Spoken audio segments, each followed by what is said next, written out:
Okay, so I could show this quickly, and that is that there's actually, if you look to the bottom left of Saturn there, he's coloured in nice purpley robes, or you can see on the one left of that where he's not coloured in, there's a lion and what I thought to be a lamb. And if you can see, I've actually written, because some of these are from my own personal notes as I was discovering these things, I've put, if not a lamb, a cat. It's a little pussycat. Now, why the hell have you got a lion and then a little pussycat next to God? Good question. It was a good question until I looked. It answered itself in seconds. I was often, as with so everybody that's listening that's not from Preston, the insignia of Preston is a lamb with a flag and a cross at the top, and that's the pole. Because if you look it's an angle, isn't it? It's an angle. So if you look at that lamb, that's Aries on the zodiac, and there's quite an obvious line towards the pole star from Aries if you're trying to find your coordinate, because the pole stars to help you find your way and find the time and lots of things. Navigation and time are very caught up. You know, longitude and latitude are in minutes and things like that, aren't they? Or whatever it is. It is right, that, yeah. So you've got Leo. So that's if you're looking from Aries, you can find it quite easily. Pretend there's this flag drawn over it, and then it points to the pole star. Well, if you look at Leo, you got Leo Major, and then above it's Leo Minor, a little cat. They did it as a little lion. It's just a little cat on this one. So then, if you looked up, you'd have the pole star, which is represented by the orb and T that he's got there. And he's also got his little light. He's got a ruler there that's at that angle of the Earth's axis. Yeah. So there's a few other weird things about that. If I don't know how well you can see it, but if you look to his right hip, our camera left hip, there's like I've drawn it in green. There's like a big serpent riding into him, as if it's some, Nordic kind of giant serpent sort of thing. I just got that vibe from it. I've not quite figured it out, but there's so many serpents over these pillars, and all this knowledge is so bound up with this so-called serpent knowledge that... Yeah, I'm nailing the head of the serpent. Yeah, and all that stuff. Yeah. So the other thing is that I found weird, and was one of the first things that, as a pattern recognition thing. I'm not saying at all that this is what it is, but there's a Sumerian picture there, like a clay tablet press, and it's Enki, Saturn, the same character, with these waters spewing from his shoulders, because he's kind of Aquarius character, and it looks so similar to what's weirdly coming from the shoulders of this Saturn character here. You can see a black and white one there that is maybe a bit more clear. They're almost like big horns, or it's like it's drooping round the back of his head and down each shoulder, isn't it? Yeah, and I can't imagine. Yeah, it's just strange. 'Cause it's more like coming out of his head as much as anything. It's odd. Almost like angel wings, aren't they? Yeah. Well, why would you put angel wings on God? You wouldn't do that. Oh, strange. So your man there, the bottom right, he's got the angel wings. Well, he is Aeon. This is what I'm getting at now. So he is this Aeon Mithras character.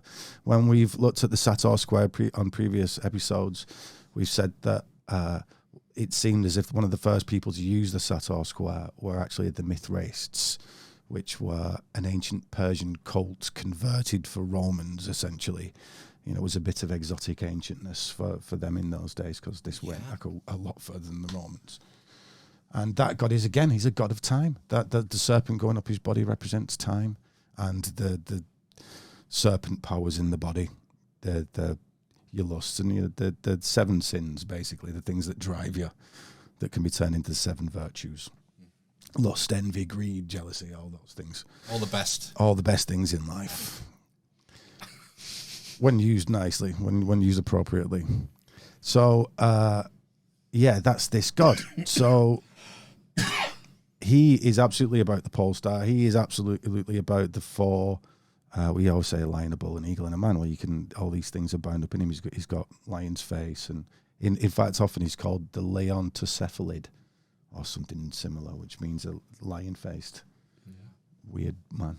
Just had a really cool comment coming from Tony. I think because I don't want to keep interrupting the flow. That's fine. I think if we have time at the end, we'll go back through the chat and see if there's any, because that's a really great point about the moon and the sun, the sizes, and it all relates to the perfect ratio, the way we think it's such a coincidence that the moon perfectly eclipses the sun. There's no coincidence about it. This is distance, isn't it? Well, it's physics and it's creation and it's harmony. It's harmony. So if we get time at the end, we'll go through some of if we get a chance, But I don't want to keep stopping and starting. I want to give Tony his answers if he's asked a question. Yeah, he's all right. That Tony. Yeah, we'll come back at the end. Cool. Right. So, should we look at the next slide? Right. So now we're on to the Mithraists. So we've previously said that if you jumble up the letters in the Sator square, you get Paternoster. Paternoster is basically our father. Now, we have a few things from the cult of Mithras that was going on in Roman times, and it was absolutely in Britain, absolutely all over the place. It was a soldier's religion and was for blokes only, and it took place in a cave. They had a ritual where they had a meal together, and they saw something and ate something, basically, and it looked, well, we'll see, this feeds into previous episodes. They had a secret sacrament that was pretty much rife in all the religions at the time, but was one of the most secretive parts of the religions, including your favorite religion, guaranteed, from Buddhism to Islam, to be quite frank. So we have there an image of not actually Mithras, but it's kind of hiding Mithras. We can see most of the images on this slide are of what's called the Tauroctony, which is Mithras slaying the bull. Oh, right. So the top left is actually Hercules slaying the lion. So this is a rhyme. We know Hercules had 12 labours, and each one of those is zodiacal. He sweeps out the poo from all the bull stables. Yeah. He kills the Nemean lion. He slays the Hydra of Scorpio. He goes through all these tasks, and so we know just from that comparison, for ease of viewers' thoughts, it's the same thing that's going on. But we can tell just from the symbols alone in this Tauroctony that they're definitely talking cosmological. They're definitely talking constellations and such things. Right. So there was 7 grades of initiation, much like with the Masons now. In fact, this would have been one of the forerunners of the Masons, as it was a forerunner of Christianity as it goes. So the 7th grade was a grade called Pater, which was to do with Paternoster, Saturn, their father, who is the father of the gods, this limitation guy who, because of his powers, creates all the other gods, essentially, the other gods being archetypes of positive and negative. He divides the universe up to positive and negative, male and female. So this is really cool now. So if we look at these, the second image along on the top row from the left, we can see the stages of initiation. This is actually from some paving slabs somewhere in Italy. And the third one and the 7th one I've blown up. So you can see on the 7th one, you've got a helmet. You've got Saturn's little scythe there for snipping things off. Yep. And a bowl. And half an avocado. Yeah, half an avocado. I can't even say avocado. And I think that's a spear. These things don't matter. On the second one from the bottom, which I've also blown up, is the ritual called the Miles. Miles was soldier in Latin. That's what it means. And there you've got a different kind of helmet, different kind of weapon, and what they thought was a bag, they being the academics thought was a bag. Well, it's not a bag. And they're starting to realise this themselves now, but it's not really spread out. That's actually the leg of a bull. What the hell, a leg of a bull? Now, this is really cool, this. Part of this has been nagging at me for ages, and my friend Rebecca, a few weeks ago, solved this just by an offhand comment. So, Alistair Crowley comes into this and everything. So, we've got the Mithras in the top right-hand corner. He is, if you looked at the constellations, he's actually Perseus, because the religion of Mithras was Persian. So Perseus is the Persian. And then right underneath him is Taurus. Now, the academics and most people link this to precession, the precession being the long cycle of 25,920 years. And they say that it's actually the slaying of the bull, the slaying of the age of Taurus to go into the next age of Aries. Aries. Which is weird because the things don't quite line up there. Because if we're talking Roman times... It's too late. Too late. Far too late. Too late. And there's definitely something to this because there's lots of things that I'm not going to go into this, but there's lots of things to suggest that the ritual they're doing is symbolized by the coming of autumn and then the entry into spring, like the death resurrection thing that we've talked about in all these previous episodes, especially relating to Aquarius and Capricorn. So there's something else going on here. And you can bet your ass that it's to do with this death resurrection part, that often they'll have two characters. One's got a torch pointing down and another one got a torch pointing up. Well, one of them will have the scorpion on the torch for the going into autumn for Scorpio, and then the other one will have the fish or the ram or whatever, or the bull, in fact, for coming up into spring. Right. Now, here's the thing. That's a very awkward picture, and you know the pose of Mithras, Perseus there. He's pinning down the bull with his back leg, and then he's stabbing it in the front, and there's a dog licking the blood, and there's a serpent there, and there's also a scorpion biting its balls, clawing at its balls, and it's just lots of weirdness. He's got the stars in his cape. Yeah. And you can see the sun and the moon at the top, represented by two people. The circle at the top left, circle at the top right, is the sun and the moon. Right. So it's all this polarity stuff again. The sun and the moon being the positive and negative poles. This is the cool thing now. And we've got him in the same pose in the bottom left. Yep. And it's just a repeated thing. It's very rare not to see him in that pose. Total astrotheology, isn't it? Dave Matheson stuff, this, isn't it? Mega. So... here we go. If you look at, I'm going to prove this is actually all about mushrooms and shamanism. So his sword is stabbing into the neck of the bull. Yeah. But we've already talked about the leg of the bull. And so even in Egypt, there seems to be this weird thing that you look at the bull and the neck of the bull is the leg of the bull. To some extent that you see some images in Egypt, Horus is stabbing a bull's eye with his spear. And then you've got a bull's head and its body's just a leg.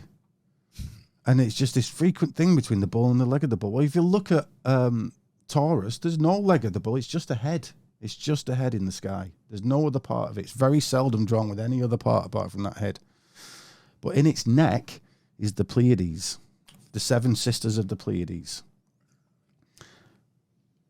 which look like the plough.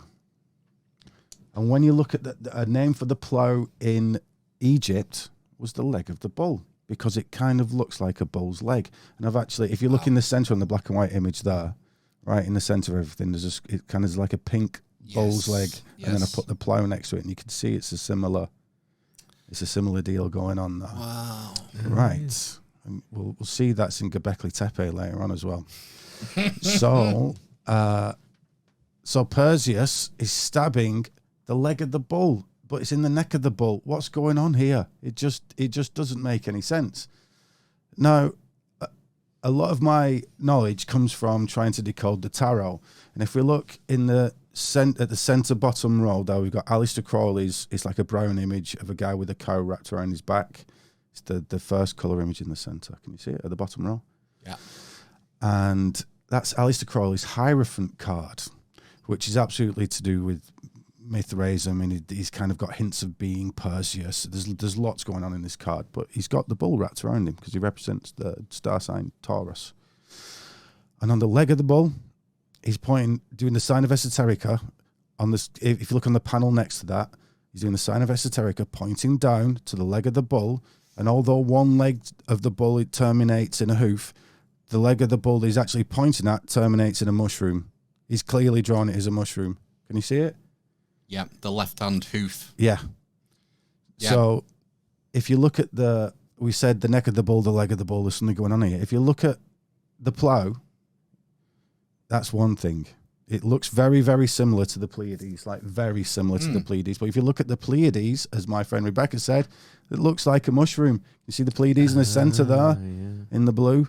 It looks like a mushroom. So to double prove that this is on Mithras, if we can move the images of our ugly faces out of the way there. Apart from Phil, he's gorgeous with that red beard. I hope you can see this. You certainly could on a phone or something like that. But Perseus' leg there, the leg that's pinning down the back of the bull, has a blue line running down the center, and the top cap terminates in a mushroom shape. And that's not just me that said that. A lot of people have said that.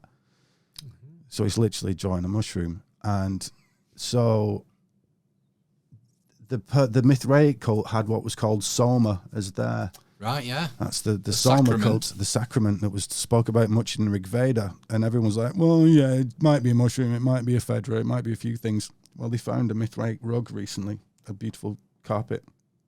And that's the bottom right image there. Just about to chomp down on a... Well, he's actually passing it to his friend to chomp down.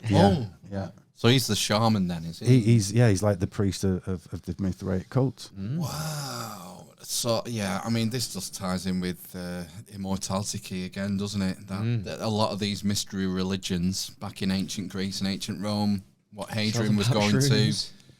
Yeah, Cicero, they're all getting, what's the word? Not indoctrinated. Initiated. Yeah. And on pain of death, you cannot discuss. No. And it, like with the Mysteries of Eleusis, it never was. No. It never was. So if we look above that image we just looked at on the carpet there in the bottom right hand corner, the one above that is 3 clearly Liberty Cap little dudes from the Mithraic cult. On the one left of that, we've got, I think that's actually Libertas, who was a state-sponsored version of Mithras, because this cult was a bit wild, not controlled by the state. And the state took hold of it and called it Libertas, the Liberty Cap mushroom. And you can actually see there's like a drawing there next to the actual image. Can you see? See the black and white one. That's the one, yeah. And if you see that, it's just literally got a sword going to Liberty Cap, and it's being passed from one god to the next. Yeah. It's literally the same thing over and over again. And you can examine any of these images on that bottom row particularly and just find lots of images of mushrooms. One thing I would like to draw your attention to before we go on to the next slide is where we looked at the leg of the bull in the very centre in the black and white images, the leg of the bull being coloured in pink. There's an image next to it, there's a little small one, and that's a raven with a stack of bread. Bear that in mind. Right. We'll see that. Will do. It's called raven's bread. Oh, I've never heard of raven spread. Well, it's the same thing. Right. We'll see. This is how it fits into Christianity. Please don't read those numbers, else we'll ruin it for later. Hang on. Yeah, you can stick our there you numbers. go. Get that. Look There at you that. go. A bit of live editing.